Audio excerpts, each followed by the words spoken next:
There is a limited HBO documentary series that is chronicling true crime. And if you've followed my channel before, you know that I totally dig true crime shows and movies. I'm not going to say the full name of the series because YouTube has this wonky way of demonetizing things based on certain words.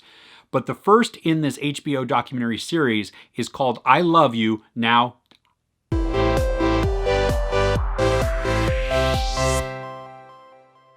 The basic premise of this documentary is that a teenage girl, Michelle Carter, encourages via text her boyfriend to commit suicide. So now, because the two teens lived fairly far apart, the majority of their relationship, I'll call it relationship because they didn't actually see each other very often, was done via text.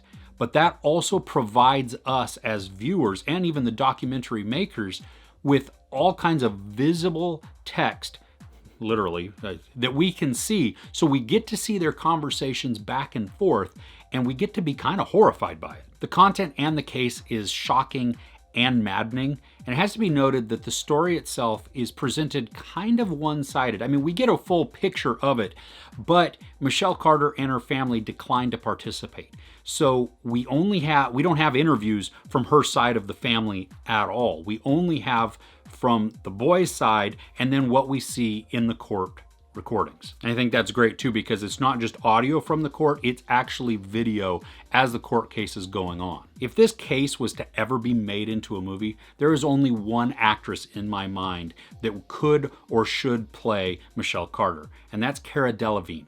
She was in Paper Towns, amongst a bunch of other things. But if you just look at the pictures side by side, I mean, that is the first person I thought of when I saw a still of Michelle Carter.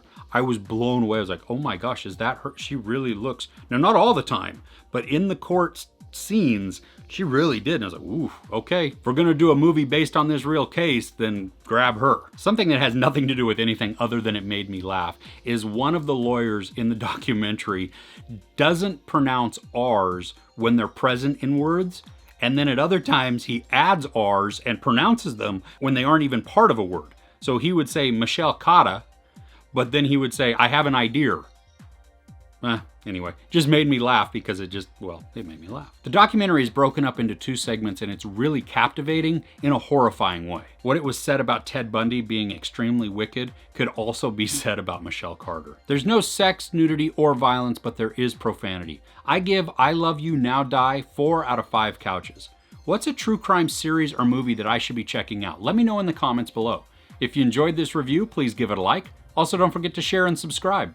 I'm Chris. This is Movies and Munchies. Thanks for catching with me.